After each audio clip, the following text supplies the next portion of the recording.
And welcome to another exciting episode of The Energy That Surrounds Us. I'm your host, Michael, and tonight's show has a really amazing guest who I've had the joy of talking with backstage, and we've just been kind of laughing and cutting it up, to be honest. And so I am so excited for you all to be able to meet her and hear her story and everything. And so I could bore you with her bio and probably would end up doing it like no justice. So I am going to let her introduce herself.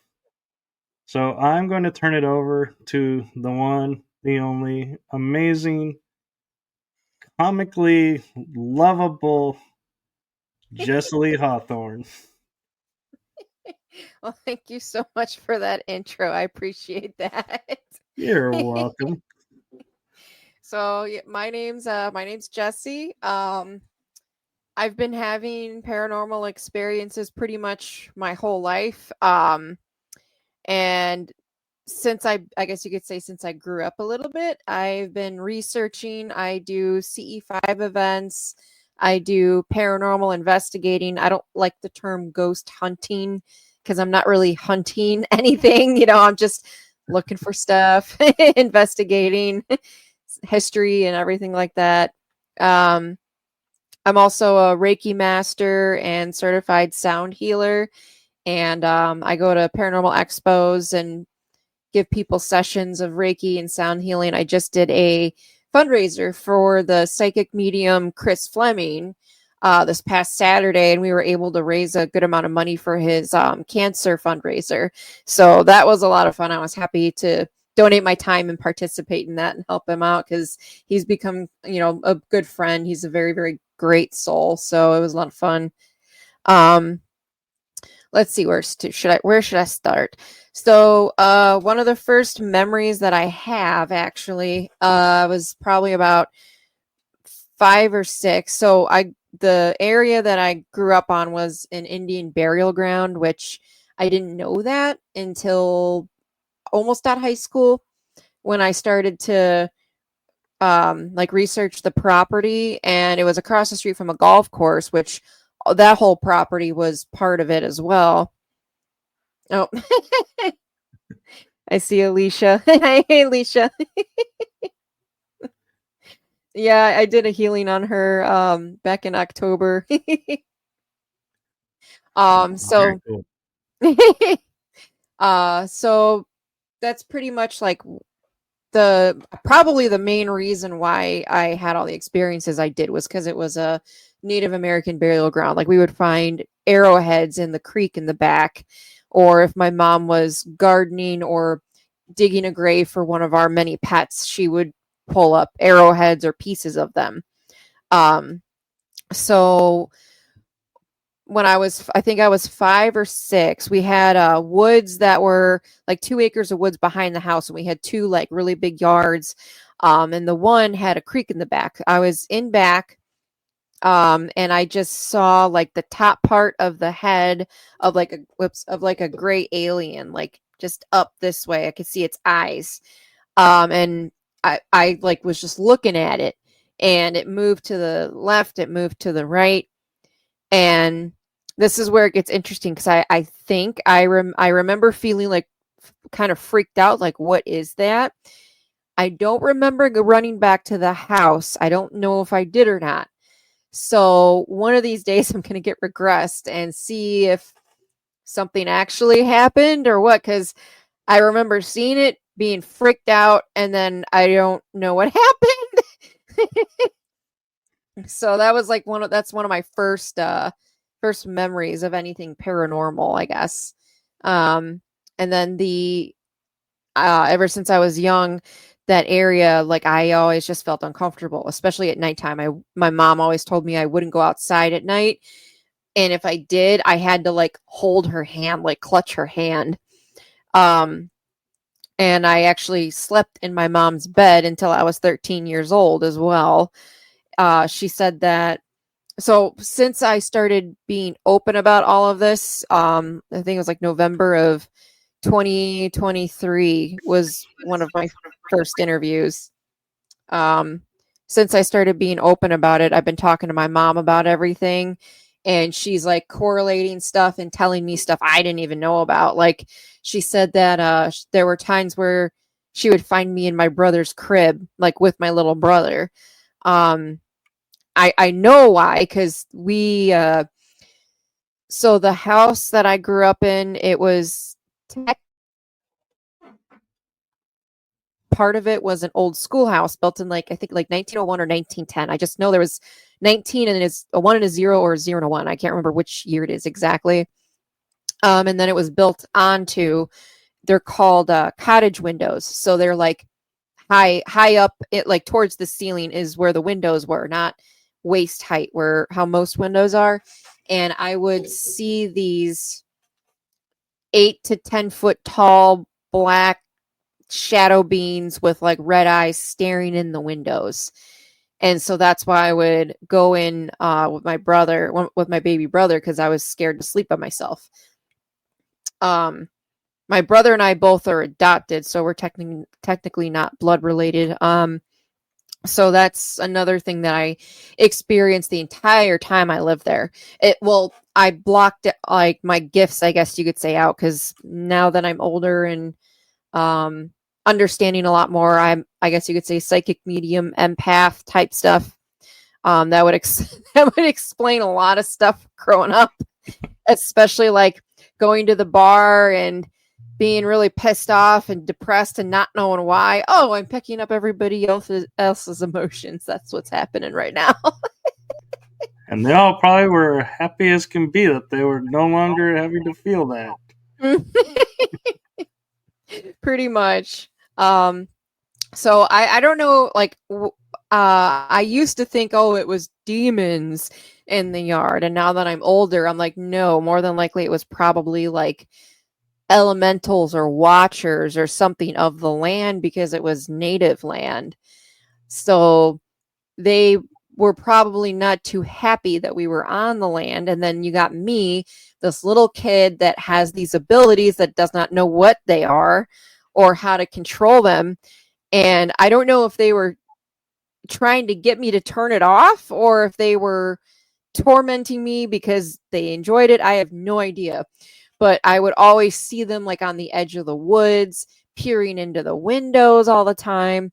I've seen them pop into the house every now and then. They would pop in like the corner of the room, of course. So you look over and there's this big, tall, black shadow with red eyes just like smooshed in the corner.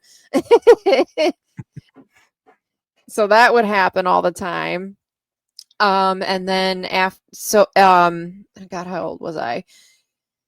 Oh, I'm just like, there's so many stories. I might bounce around with timelines when they pop into my head. Like I'm in the middle of writing a book. So I'm writing a book about everything that I've experienced, because honestly, like after understanding it and everything, I really don't want anybody to feel like alone if they're experiencing this, because I was alone. My graduating class was like 24 people. I already got made fun of for having dark hair and glasses and darker skin than everybody there. So if I talked about weird shit like this, yep, I was definitely the outcast. So dealing with all of this by myself, I think led to like the issues that I had like as a teenager in my early 20s, that I figured everything out now. But um Yeah, what I have an interesting thing for you. Is I find it interesting when I hear stories like this, and we always will gravitate towards they're either wanting us to be afraid or I'm not sure why they're there, but we never think of the third option of maybe they were there to help you craft your skills and mhm. everything. And so they were trying to give you a gift, but being so young, you couldn't understand it at the time. And so I always find it interesting that we never seem to think of The And positive. you're right. Yep. I've thought about that like now, but yeah, like you were saying, I was young. I didn't know what was happening. And like there's a friend of mine, Mike Rickstucker. He has a book Oh called yeah, do you know Mike? I do. Okay, yeah, his one book it's about shadow people and shadow beings, and like he talks about how who says that they're bad. You know, it could we only see, 10% of the light spectrum. It, for all I know, that could have been like an angel or something, but I just pick it up as a black mass. So you automatically think, oh, it's evil. It's a big black mass, So we don't know what it was unless you actually can communicate with it. You don't know what it is. So that's why, like, when I investigate now, if people are like, oh yeah, there's demons here. Oh well, why do you think that? Well, I've seen black shadows. Well, you don't know what they are. They could be technically like the ghost that's in the house, and you just see it as a black shadow every now and then. It could be, like I would see little ones every now and then too. It could have been fae for all I know. So it's just a matter of like the perspective. And I mean, yes, what would happen was not very good because I ended up actually getting an attachment when I was young, not knowing that. So my dad died when I was 10. My cousin was over with my aunt and my other cousin, and it was my aunt's birthday. And we lived in the country, and they lived in like kind of Blue Island area, so like more towards Chicago. So it was a good hour to bring them home. So um, we brought them home, and I kept wanting to like stay longer to play with my cousin. And we got home, and my brother and I were watching Empire Strikes Back in my mom's room. And my mom comes in the room, and she's like, "We got, yeah, I know, I remember that." She's like, "Jess, we gotta, take your dad to the emergency room, get your brother ready." And I remember we had to do this every now and then because he had really bad asthma. So I was like, "Oh, okay, don't think anything of it." I get both of us dressed and get us ready. And then we get in the car, follow the ambulance to the hospital. And I always thought that I busted in the room, but I now talking to like realizing things, I think I actually astraled into this room. So we were in the waiting room, and my mom got taken back, like to the back, and I heard her scream. And I remember just like, busting in the room, and I saw my dad, and he was blue and purple and everything. So I saw that when I was 10 years old, and I think I actually astraled because I was like, poof, I'm there. I don't remember running into the room or opening the door. I was just poof in the room, and then I was poof in the waiting room. So I think I might have astraled by accident or something. Um, so that happened when I was 10, and I think that's when I shut everything off because I don't remember really being scared or anything like that or being tormented by whatever was out there for a couple years. And then I hit puberty and then started getting the feelings again of like outside and everything, and seeing stuff in the woods. We would get rocks thrown at us from the woods, and we would go and look with flashlights and everything. Nobody was ever there, but rocks would get thrown from the woods. They would hit the propane tank or hit the driveway. And when I was about 14, my mom told me that my dad actually died in the driveway. He didn't die at the hospital. He died in the driveway. So me being a teenager, I bought a pendulum board, and I thought I was talking to my dad in the driveway. I was not. That's when stuff got kind of violent after that, and stuff would happen inside the house, not just outside the house. And nowadays it's like, oh, well, I opened a doorway like an idiot and I didn't close it. Oops. So one thing that I find interesting is when I was growing up, like you, I had shadow people around, and I would see them out of the corner of my eye. And when I looked directly at them, they would phase out and just disappear. So I viewed it as, because I grew up in metaphysics, going, oh, we're playing a game, hide and seek, on a totally other level. And so I'm like, I'll be watching TV and I'll see them out of the corner of my eye and they'll crouch closer and closer. And then I'll turn at the last second, look at them, and they disappear. And it's like, haha, got you. And I viewed it as a game. And then I found I was interviewing someone and they go, oh, yeah, the shadow people, there's these dark entities that are really bad. And I was like, wait a minute, I played with these things when I was younger. What are you talking about? What was I doing? And I got a little nervous. And then, like you, I talked with Mike and others, and I was like, yeah, let's chill on the labeling stuff as good and bad until we really know what's what. Yeah. I think the whole reason I viewed it as bad was because after the pendulum incident was when like I would get marks on my body, stuff would get thrown in the house, um, or like stuff would get moved in the house, and then I started having some serious like mental health issues. Like I started cutting, I tried to kill myself, all types of shit like that was happening. And I didn't realize until like recently that, oh, I had an attachment because anytime I was happy with like a boyfriend, I would for some reason go like psycho and like over paranoid. Yo, you're cheating on me, and I would be like I would be a bitch, and it never made any sense to me, especially because of the person I am now. Like I tell people how I was back then, and they're like, "What? That doesn't make any sense." Like I can't view you as hateful. I'm like, oh yeah, I hated everybody and I hated everything. That's just how I was. And one of my last interviews, they asked me um, when it stopped. And I was like, I'm not really too sure. And then the answer popped into my head. It's like, oh my God, it was after that property got foreclosed on and we moved.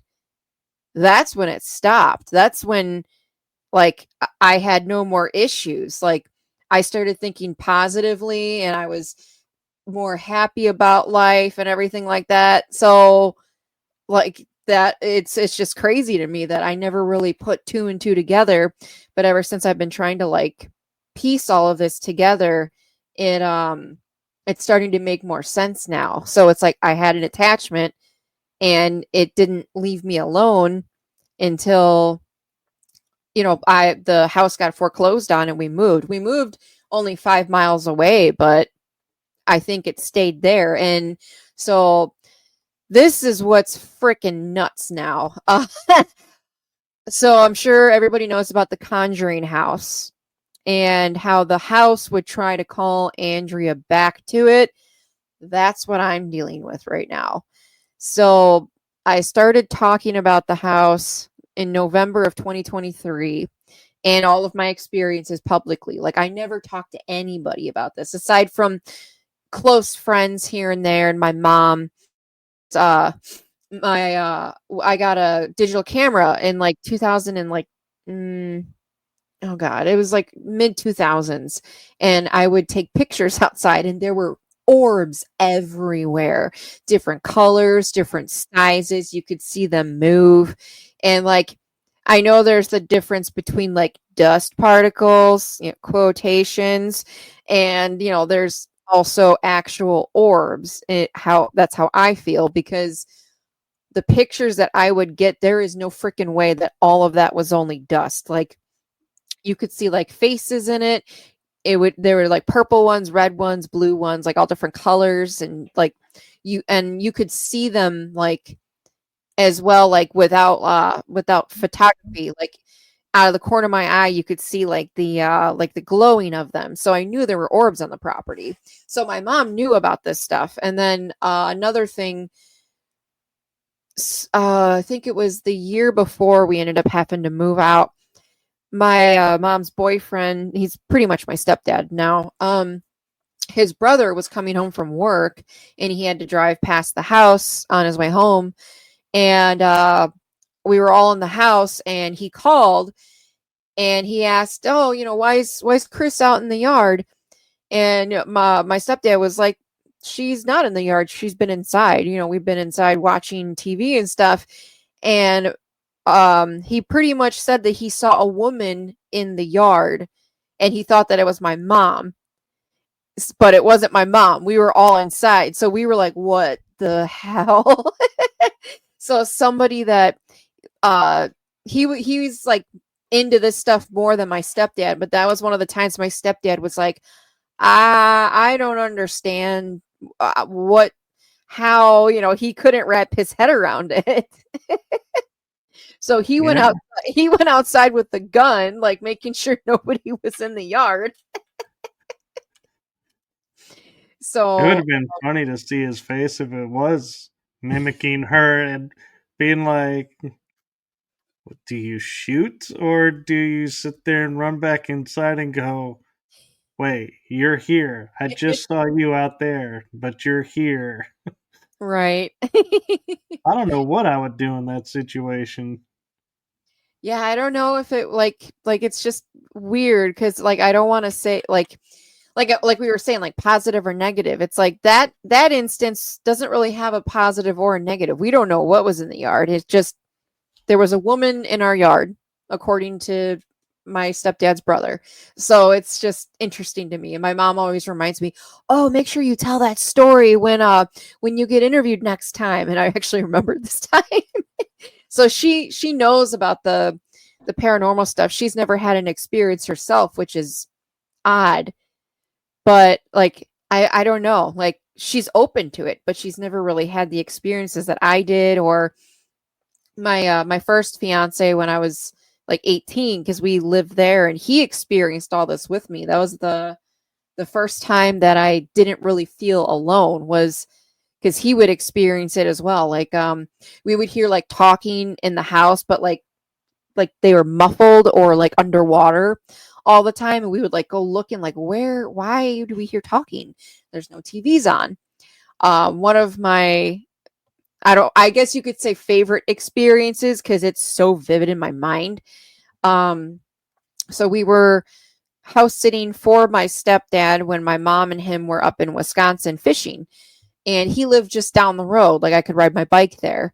So we went there, took care of the cat, fed the fish, grabbed the mail, all that stuff. And when we were there, so his house had like cable. I grew up pretty much without TV. So we're like, "Oh, cool, TV." So, we were watching TV and the toilet kept flushing in the bathroom down the hall. And we're like, "The hell?"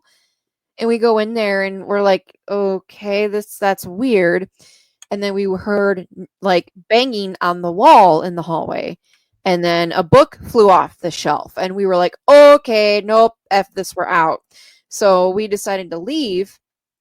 And as we're getting up to my house, my Bobby's his name. He's given me permission to use his name. He's like, he like slowed down and he like looked at me and then he started, I'm like, "What's the matter?" And he's like, "I think I just saw something cross the road." And I'm like, "What, like a deer?" And he goes, "No." And then we go up a little bit and we both look out the passenger window and there was this huge shadow figure that literally turned its head and looked at us and its eyes were actually like a bluish white color. It just like gives me goosebumps thinking about it. Like it was nuts. And then he just like slammed on the gas and we drove around in the middle of nowhere for 2 hours because we didn't want to go back. And he said that what he saw was like this black tall being cross the road, like right at the edge of his headlights. So he was like, "What is that?" So that's why he drove up, to see what it was. And that's when we saw it just like slowly turn its head and look at us. It was freaking creepy. So does he investigate the paranormal now? No, not so much. I mean, he believes in it. We used to do that way back in the day. Like we went to it's called Diversitech. It was like uh abandoned mental health asylum that was out this way. So we went there a few times. We went to cemeteries, um, and all of that stuff when we were together. I don't know if he's done any like paranormal stuff late. He lives in Arizona now, so I don't even see him.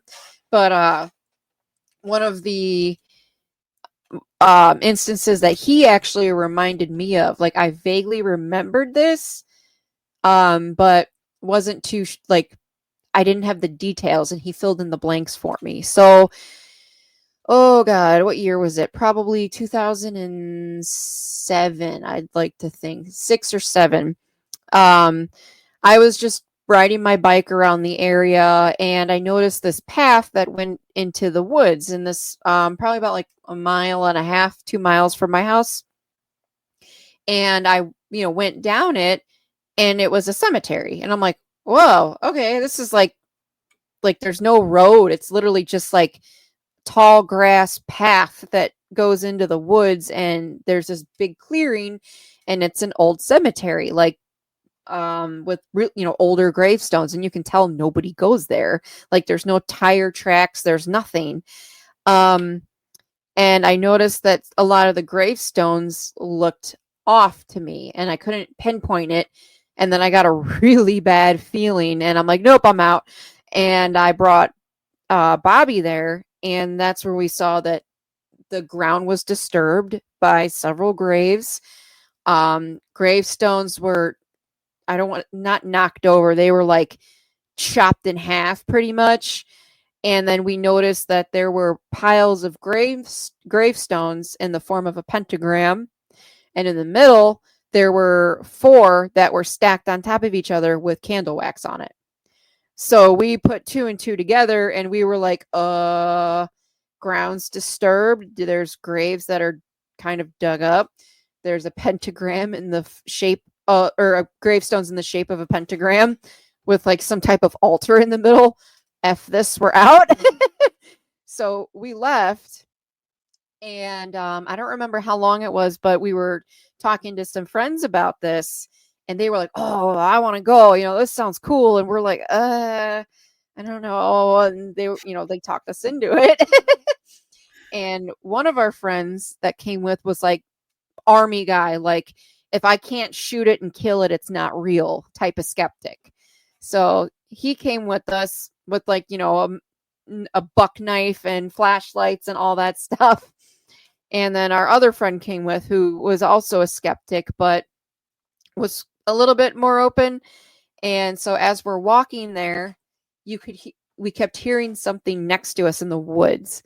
Like, and then we would stop walking, and there would be 1 or 2 footsteps more, and then it would stop. And that kept happening. So my army friend was like, what the hell? So he like went in, towards the woods with a flashlight, knife out. Hey, who the fuck are you? Cussing, I'm going to beat your ass and everything. And he's like, I can't find anybody.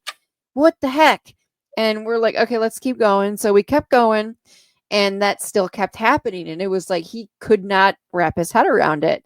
And then we almost got to the cemetery, and he was just like, yeah, let's go back to the car. I don't like this. Let's go back to the car. And we're like, okay. And it turns out that he actually saw like a big black figure like right at the end of the cemetery. So like there's the path, and then you can vaguely see how it opened up into like the big circle. And then he said it was like at the edge of the woods. He could see that. So we left, and then within 2 weeks' time, everybody that went almost died in a car accident. My army friend wrecked his crotch rocket because there was a pile of pallets in the middle of the road. Our other friend wrecked his car because there were 2x4s across the road randomly. And this is all in the country. And when we grow up in the country, you know, like, oh, 2 stop signs up, you take a right, then you go up to the weird looking tree, you take a left, those types of directions. So we yeah. we knew the area really well. And so it's just crazy that those 2 things happened. And then when it was, I guess you could say, mine and Bobby's turn to almost die. So we were leaving our one friend's house, and he was like maybe 15 minutes from my mom's house, and we're driving and everything, and then it's raining like really, really hard. I've got one of those gigantic CD books in my lap that, like four on each page, and it's like 500 pages or whatever. I remember those. Yep, I had one of those on my lap. I'm looking for music and stuff, and I hear Bobby go, "Oh, fuck." And before I could even register anything, I get slammed back in my seat, and then boom, the CD book goes, it hits me in the face, and I'm like, well, ended up getting a concussion from that. I was so those CD books can give you a concussion, just so you know. So, It's amazing we survived. right. So what happened was, well, we know the roads really well, and we know when there's stop signs, we know when there's T intersections. It was almost like we went through a portal or something, because we were only driving for not even 5 minutes, and then poof, a T intersection was in front of us, and Bobby was like, I either slammed on the brakes and we end up face first in in the 10-foot ditch, or I gun it and we jump over the ditch. So he chose to gun it, and that's why I got thrown back in my seat. And then when we hit the ground, that's when the CD book flew in my face. And so then we ended up calling, ironically, the two friends that were with us, because we were all at our other friend's house. So we called them, and then I had to go to the ER and everything, got a concussion. And then we were going over what happened. Like, how did we not, there were no signs. Did you see any signs? No. Yeah, I didn't see any signs either. There were no signs to say like, hey, this is coming up. And we're like, we were only driving for a couple minutes. Like, I didn't even have time to even get a CD like picked out. Usually, it's pretty quick when you do that, like flipping through and you're like, oh, okay, this one. Like, I didn't even have time to get a CD picked out. So how did we get to that intersection that fast and then get into an accident? It's just crazy. We still don't know how that happened. So that's probably one of the crazier stories that has anything to do with the area that I grew up. Was creepy necromancy graveyard, and then everybody ended up almost dying via car accident within 2 weeks time. Wow, it's like the story of the wrestling next to you. I had that happen to me in France, and I called it a guardian spirit that was like saying, don't come in. But maybe that's what you encountered. But man, having those experiences kind of like puts in my mind those movies, the Final Destination movies. And I'm like, man, Right. you like lived it. And wow, and beat the odds. And It's like, was that a yeah, warning, or were they actually trying to kill everybody? Like, it's too, quote, coincidental that everybody that went that night all ended up almost dying in car accidents due to like crazy shit like that. Like a pile of pallets in the middle of the road, 2x4s across the road. Like, yeah, that's what I mean. It sounds like the movie Final Destination. Something falls in the road that causes this to happen.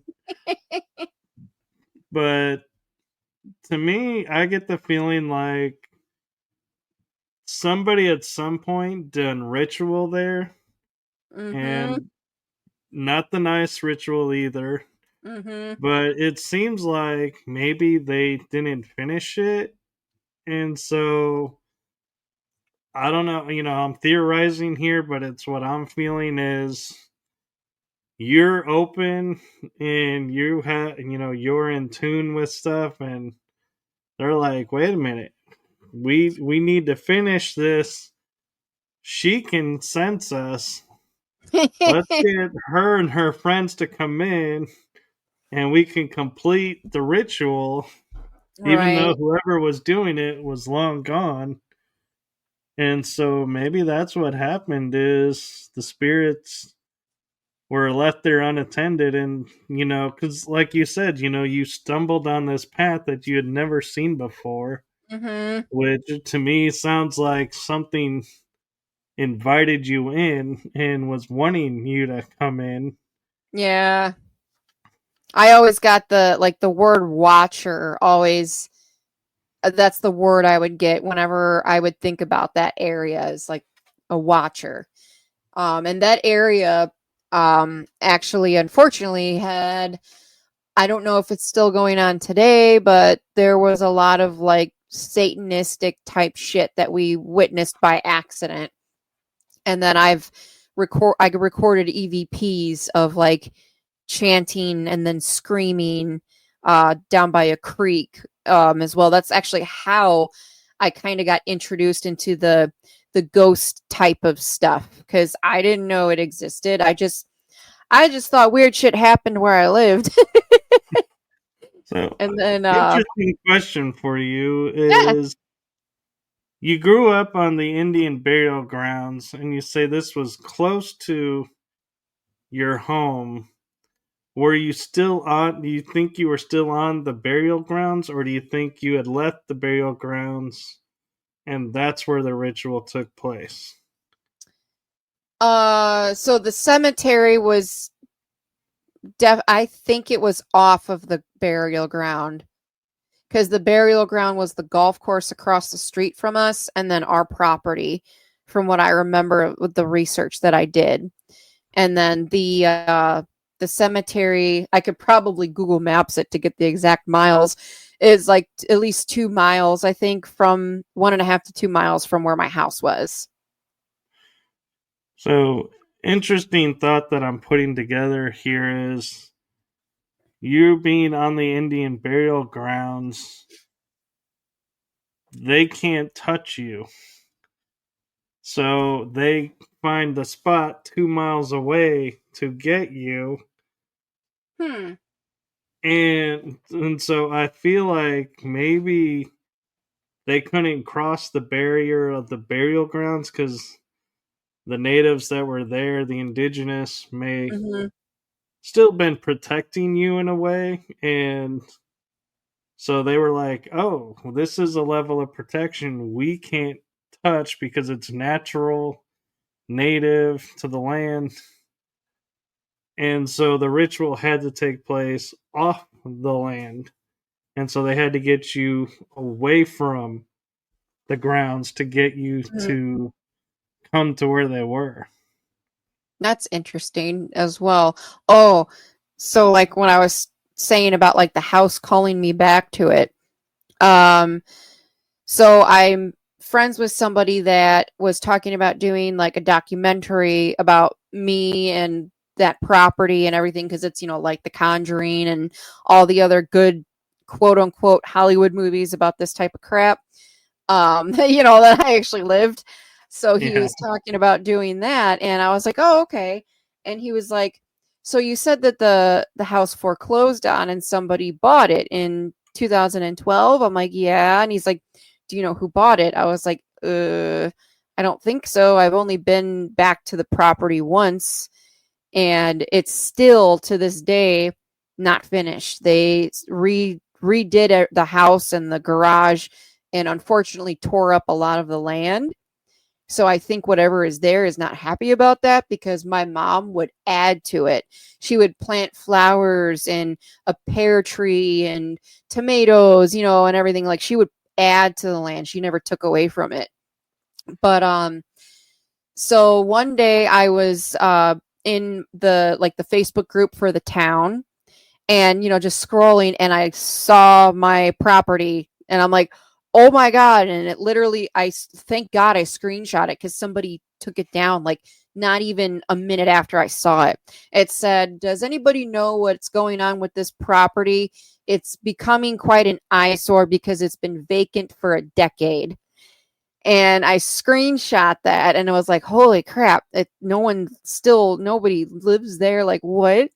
So the person that owns it, they on the outside they made it a 2-story because it was only a 1-story. There's no siding on it. There were no walls, there were no stairs built, like literally nothing was done. Like they started it and stopped. So after my one friend asked me, if I could find out who owned the property, so probably about around Christmas time last year, I really got the bug up my ass to figure out who owned the property. So I joined this like county clerk website and was able to, put in the property. And, July 2012, it was sold for a lot more money than I thought the place was worth. And it said the person's name. And the person's name was very familiar to me because he was 2 years older than me in high school. And I literally, like, excuse my French, but I shit my pants. I'm like, oh my God, am I friends with him on Facebook? And I looked, and sure enough, I was. And I was like, oh my God, I'm friends with him on Facebook. Oh, I don't know what to do with this information. And I don't know when we became friends on Facebook, but we've never interacted with each other. Like, I never saw his posts. He never did anything on mine or anything like that. And on Christmas, so this was like 2 or 3 days before Christmas. On Christmas, I did my whole, happy Christmas, everybody. Have a great day, blah, blah, blah, blah. And then he commented, Merry Christmas, Jessiy. And I'm like, what the hell? Like, I don't know how to process this. Okay. And I was, talking to my one friend. I'm like, I know who owns it, and we're friends on Facebook. I don't know how to go about talking about this though. And I didn't have the cojones to really message him just yet. And then one day I did. And I was like, oh, hey, I don't know if you remember me, but you actually own the property that I grew up on, and my dad actually passed in the driveway.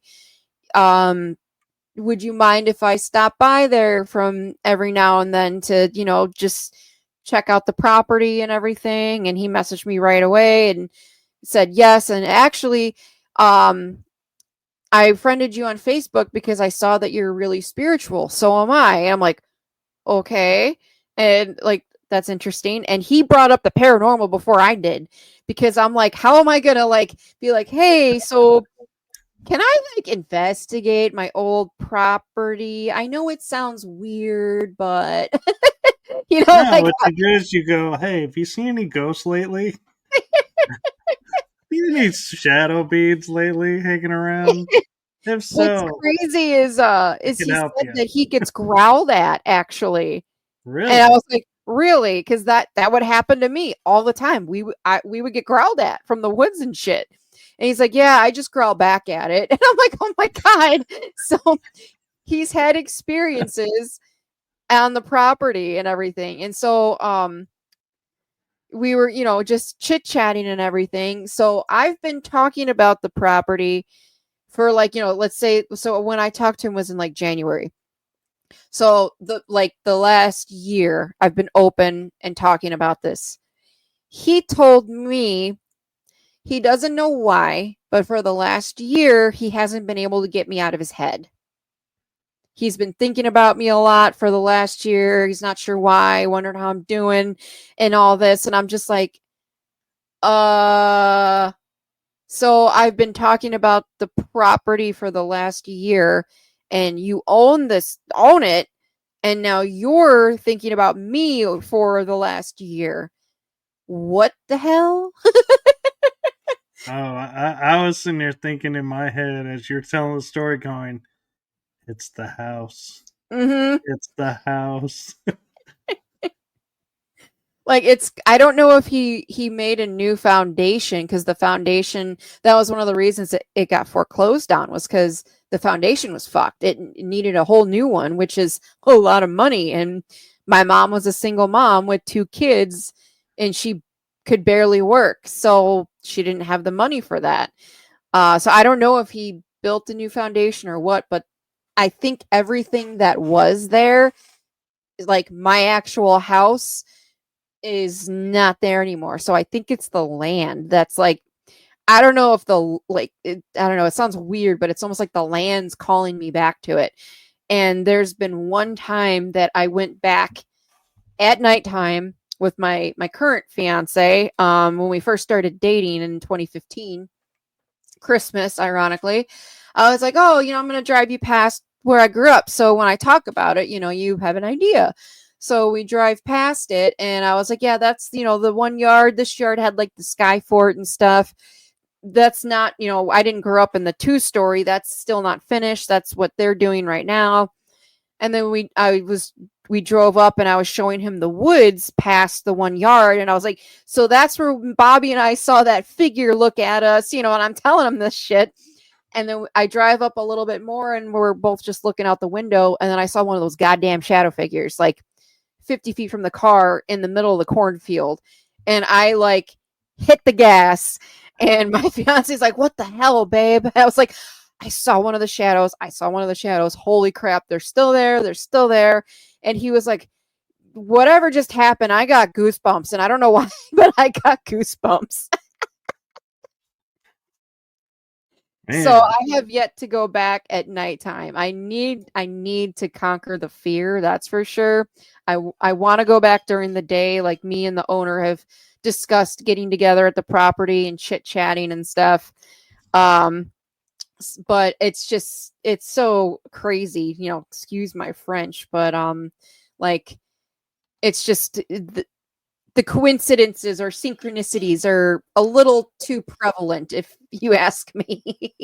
I agree, and kids like hell, they very well could be. We don't know what the shadow people are, honestly.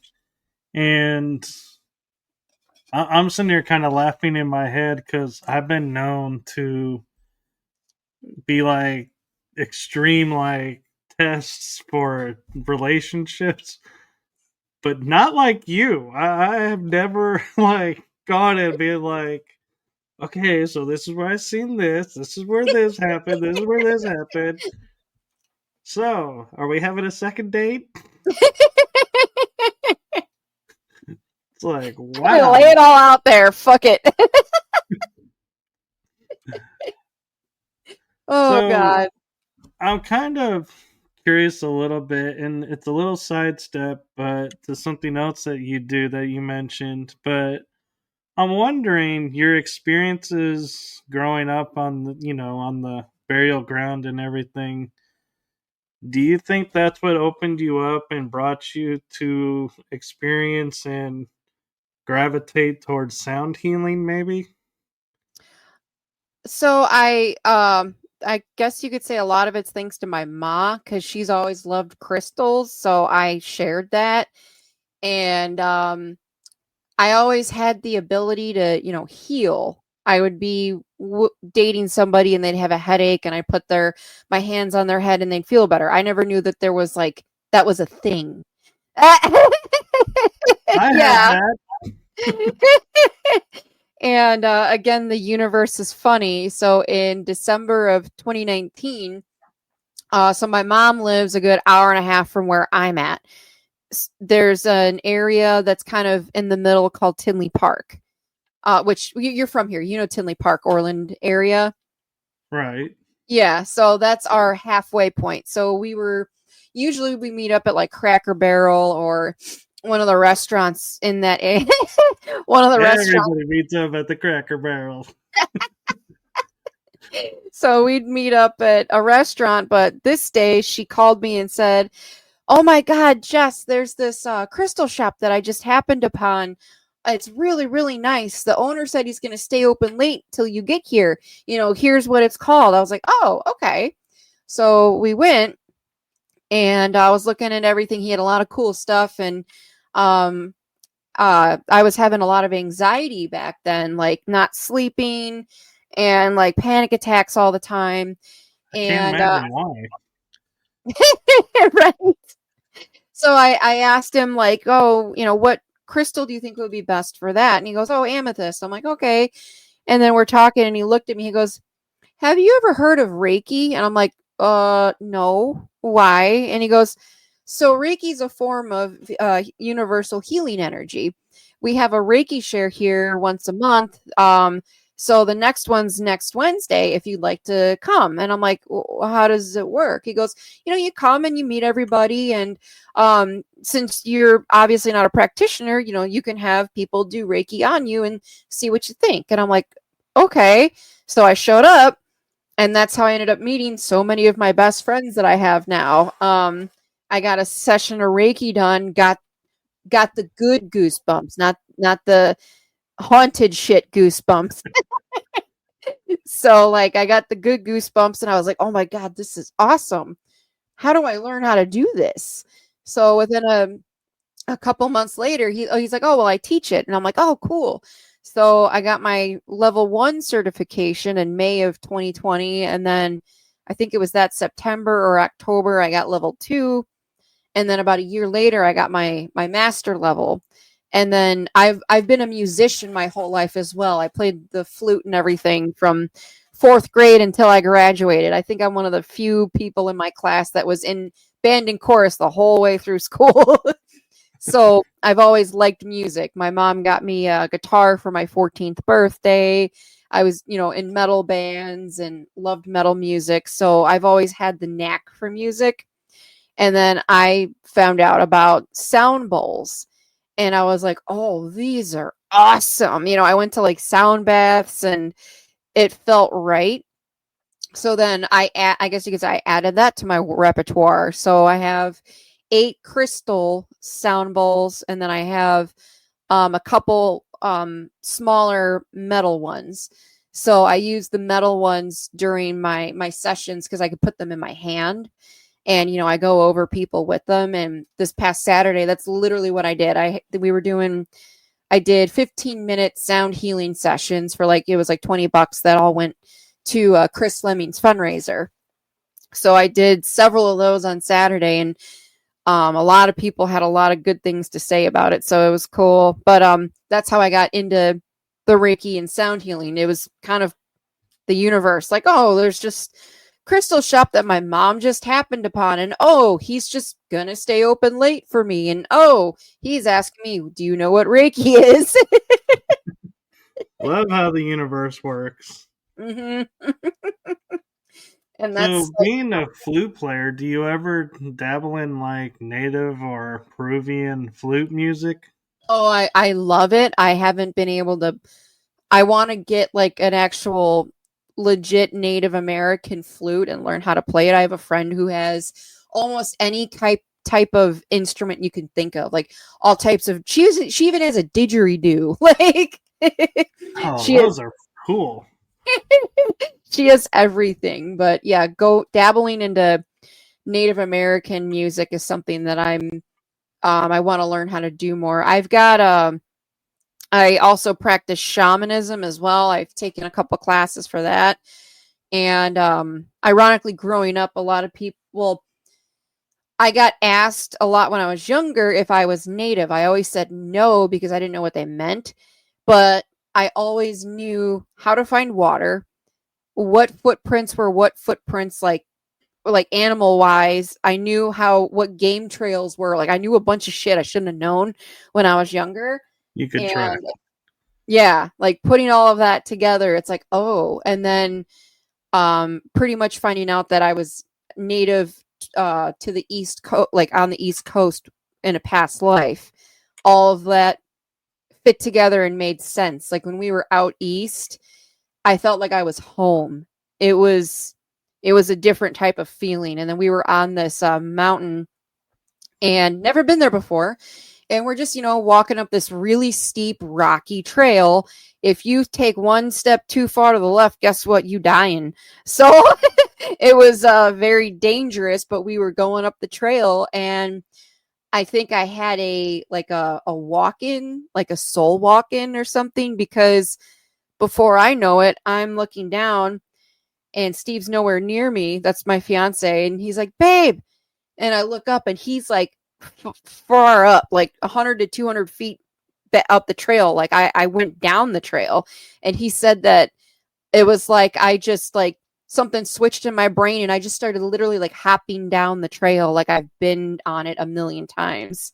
I was like, are you serious? He's like, yeah, you just like turned around, started humming, and you like just hopped down that trail like you've been on it a bunch. I'm like, well, that's interesting. I don't remember doing that, but okay. Yeah. I'm not sure if it'd be a walk-in or if maybe Like a past life yeah. memory or something. Yeah, it was interesting. So I was interviewing a friend, Dr. Heather Langdon. I'm pretty confident that's her name. Hmm. And she informed me when you are experiencing something like that and you can smell, you can taste, you have all five of your senses in that moment, you are actually physically there. Hmm. And Interesting. so I was like, that is interesting. And so it's kind of interesting that maybe it's kind of like a little timey, wimey, not to count, not to go Doctor Who on you, but timey wimey thing of partly time travel, partly past life, partly, you know, a mixture of events that happened at the perfect moment that you tuned into Right. and were able to experience, even though it, for no rhyme or reason should have worked. Right. Yeah. And, And the fact that I've got the abilities probably, helped with that. I'm still learning to use them properly because a lot of the times I'll just get stuff or stuff will just happen and it's like, oh, okay, so I don't have like an on or off switch yet. I'm still working on that. yeah. Oops. So, what is in the future for you? What are you looking to grow and do, or do you have any plans or any thoughts of what's next for you? Well, I do the paranormal expos around the area. I do the Reiki and stuff. I actually have my very first speaking event, July 19th in at Broadhead Manor in Broadhead, Wisconsin. So I'm really looking forward to that because that's what I want to do. I want to get a book out and then go speak at different paranormal conventions and events and everything about this type of stuff. Like I like doing my healing stuff too. So it's like is that's what I want to do, just to have my book out and then literally have my life be consumed by traveling around at expos. I have No, an I'm the same way. Hopefully, maybe we'll cross paths. I know, right? I need to get down to Texas one day. That's still somewhere I want to go. um, I have an expo June 7th in Countryside, Illinois, the Chicago Paranormal Convention, and then I have a fundraiser at the end of June. June 12th, I'll be in Rockford, Illinois at a paranormal convention. And then the 19th is my first speaking event in Broadhead, Wisconsin. So that's what I've got booked so far. And then also I love interviews and podcasts and stuff. I was a co-host on one. It just it didn't fit with me. Like I like telling my story a lot, or I like to ask people about their experiences, and that's not the way that the one podcast worked. So it just didn't fit very well. And now that I don't do that, I get interviews and stuff, and people want to hear about my story, which I love talking about it now. When I was younger, not so much, because it gets like if I hear someone that has had the same type of experience as me, it's like, oh, cool. It's kind of cool. Like, oh, somebody else had that happen to them. It's not just me. And that's the whole reason I started talking is because I don't want other people to feel like they're isolated or alone when it comes to certain like paranormal things. Because even if it is scary, it might not be negative, like we were talking about. You don't know, but it's going to be scary at first. Well, and what people don't realize today is, and yes, I'm going to age myself because I have a feeling a few years older than you, but growing up, we didn't talk about paranormal. Mhm. Paranormal was not a subject you ever brought up. And Mhm. so if you had something happen, you kept it to yourself and you just buried it and was like, you kept telling yourself it didn't happen, it didn't happen, it didn't happen. And that's how you survived to getting older. Like you were saying, because people would tease you and make Mhm. fun of you. And so today, it's like, we have all these paranormal shows. We have so many Ghostbuster movies. Yep. I mean, the paranormal is like an everyday conversation now. So it's a Yep. much different world for the investigators now than it was growing up. And so when we say, it's hard to, we didn't want to talk about this, it's not because we didn't want to be on TV or we didn't want to, all of this. It was a forbidden topic, actually. Yeah. Like you're not supposed to, especially like I grew up Catholic, so that was you're really not supposed to talk about that. Yeah, which always surprised me because they talk about the Holy Ghost Right? and Christ and God, and it's like it's literally in your In your book. nomenclature, Yeah, but exactly. you tell us we cannot talk about it. Yeah, I'm so happy that it's become a little bit more normal now. So it's like back then it's like you had an experience, what are you, psycho or something? That's the reaction that you would get. And nowadays it's like, oh, what happened? More people are interested in it. And my fiance is a skeptic, but he's had his own experiences and he knows that I've experienced what I've experienced. He doesn't doubt what I've felt. Because there's been times where we'll be somewhere and he'll be like, babe, I don't feel right. I feel weird. I'm like, oh, what do you mean? He's like, my stomach is in knots. Like, I don't know. I'm uncomfortable. Something's off. And I'm just like, oh, yep. Yeah, I've been feeling that for about 10 or 15 minutes now. And I didn't want to say anything because there's times where I know something's around and I just don't say anything because I want to see what his reaction is. Right. Kids Like Hell, if you have a moment, has a interesting question for you. Yeah. She wants to know, how can you tell if something is genuine or fake, like people fake videos for views, etc. Nowadays, it's definitely harder to figure that out. Like when I started getting into this, we still had like the VHS tape recorders and the mini cassette, EVP recorders. Now everything's so digital.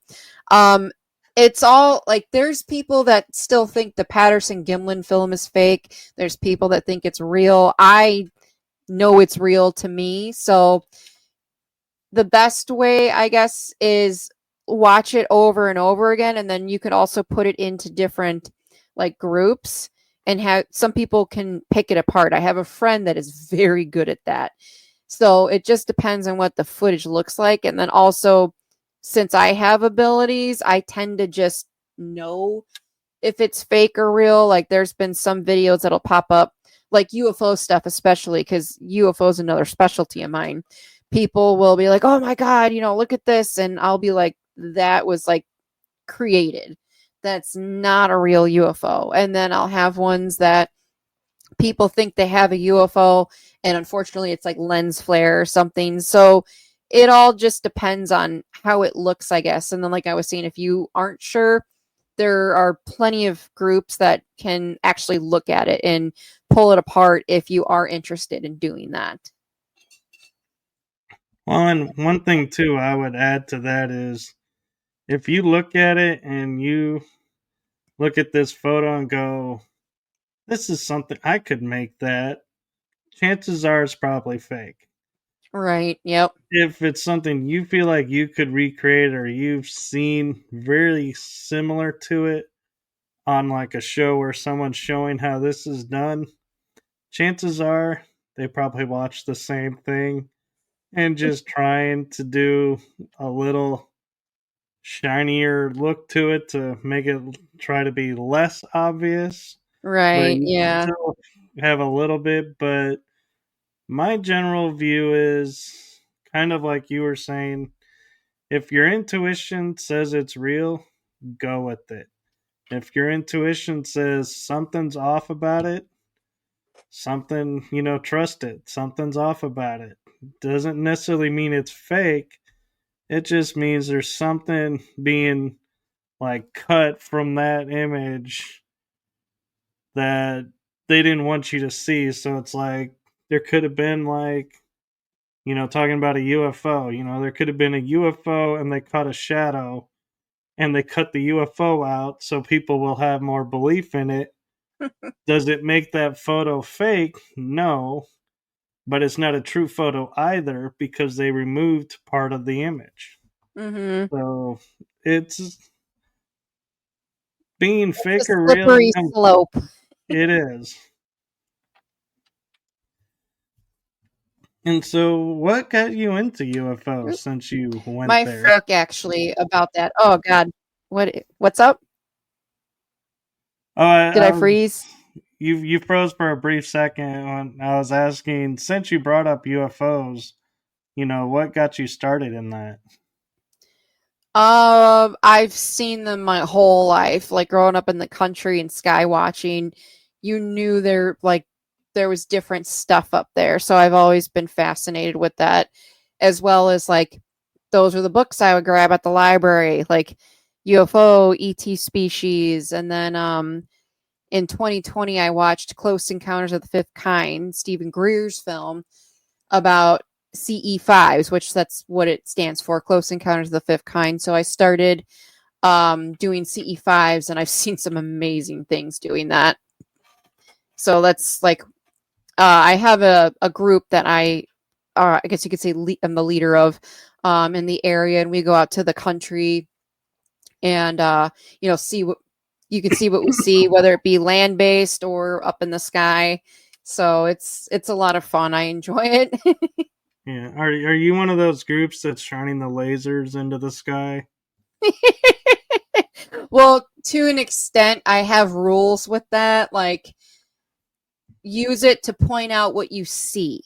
Like, if you're seeing something, you're like, oh, it's right there. Okay, where's right there? Like, you need to show me exactly where you're seeing it so I can see it or try to videotape it because I have a Psionics Aurora Pro camera, which is very nice night vision, especially for the sky. So that's the main reason that my group uses the lasers.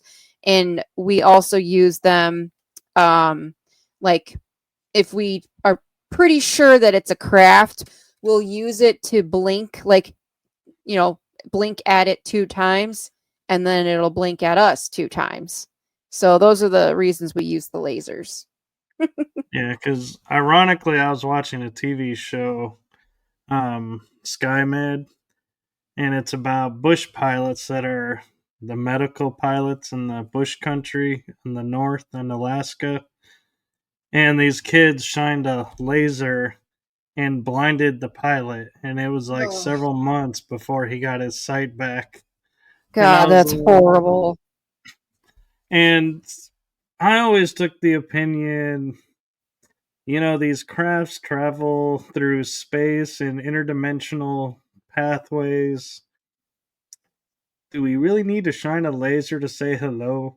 Do they really No, need that's a laser to true tell us we're over here? too. I was like, when Dr. Stephen Greer first said that, I was like, you realize you're telling me a species that is far more advanced than us can't find us if we don't shine this laser up? I was like, are you sure that's what you want to hang your hat on, sir? Oh God, yeah, there's so many different types of people are really expanding when it comes to like CE5s and stuff. Like I think almost everybody starts with Dr. Greer and then they kind of do their own thing. I was just at the Contact Modalities Expo in Wisconsin the first weekend of May. Oh my God, it was amazing. I got to meet so many awesome people. But we did a sky watch, um, and the way this woman did it was she rang a singing bowl for like 10 minutes. So it was one note for 10 minutes, and then she had us all do this chant together, which I've never chanted before, so that was different. But according to her, that's how they get a lot of activity in like Mount Shasta and stuff. So I was like, okay, I'm open to it. I do it more as like we'll listen to a meditation to all get kind of aligned and make sure we're pushing out like love frequency, no fear. That's my number one thing with my groups is you cannot have fear. If you have fear, please leave, because think about it. If you walk into a room and everybody's scared shitless of you, are you going to want to hang out and chit chat? Probably not. Fear is a very negative based emotion, and you can feel the tension in the room if like two people were arguing, so that's one of my things is if like I always test people like, oh, so if you're laying in bed and an ET pokes its head into your bedroom, what are you going to do? If you're going to scream and run away, you need to work on that, because that's fear. I used to have that fear and I worked on it, and now it doesn't scare me like it does. Because, yeah, I mean, they're probably not going to look like us, and that is going to freak us out. But that's how we were brainwashed into thinking. See, I have a much different answer than you. If it's a friendly feeling looking face, I'm like, hey, how's it going? If it's a face that looks like or feels like it's got some issues, I'm like, hey, two houses down, you're really close. You're just a little off on your GPS. It's two houses down. Right. Kids Like Hell is asking if says that someone said that Stephen Greer wasn't a good person. I have no opinion on that. I used Yeah. to follow him, but personally, when he started having to have bodyguards and I heard locked doors to talk, I tended to go, okay, well, that's you. I'm going to go over here and I'm going to go listen to these people.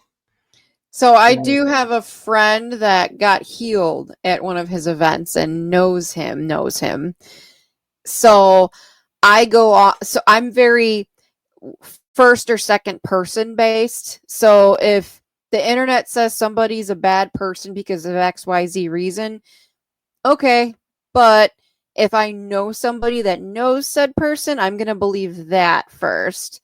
So I know from one of my friends that knows him and has been to his events several times that, he's not a bad person. The whole reason he needs a lot of the security is due to all the work that he's doing. He has a lot of shit that he probably shouldn't have, government related type of shit. yeah. So that's the whole reason for the security. But I've been hearing rumors about that too, like, oh, he's conning people or he's doing this. And again, uh, I'm not going to say that on the show. Everybody has opinions, so everybody can make their own. I don't think he's a really bad person, but that's because I have a friend that personally knows him.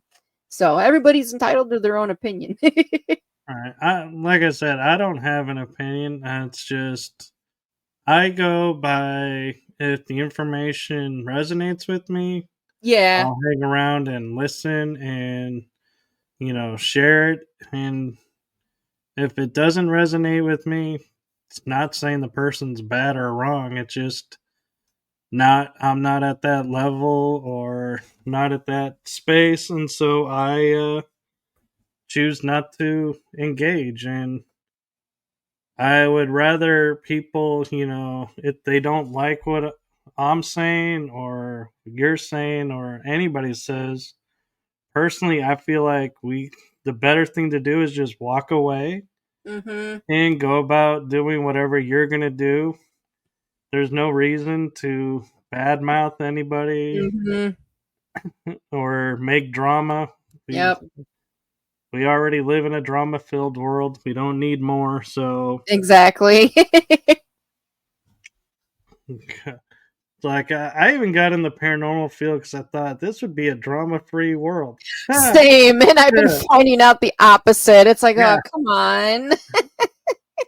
Like, God, there just is no escaping it. Yep.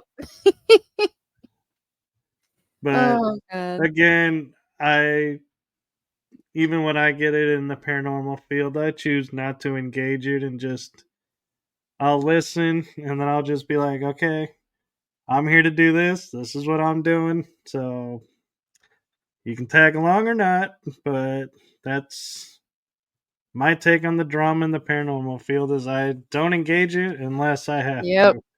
Yep. Same. I think the closest I've gotten to it's not even really engaging it. I'm just not doing a certain expo anymore because um the people that run it made fun of Chris for having cancer. That's not okay in my book. So I will not be doing that expo. Yeah. And so yeah, and I mean, and one of the things that I find funny is when I started doing the show and started doing paranormal events, I would always go to like para unity events. Or Mhm. I would say, yeah, I'm all about para unity. And people would go, stop using that word. And I'm like, why? They go, it's got a bad connotation. People used it and it's got tarnished. And I laughingly said to that person, I said, well, then I'm glad I can use my shows and I'll just buff that little corner and bring a little luster to that tarnish. Because I'm like, to me, there's no other word really that is just flows off the tongue, to say paranormal community, para unity. Yeah, yeah. That's what we should be. Yep, 100%. I agree with you there. So we're getting. Oh, wow! I'm actually surprised we are running over an hour. I didn't even realize time had jumped that far. Right. I talk a lot, sorry. Oh no! Believe me, I'm just as guilty. But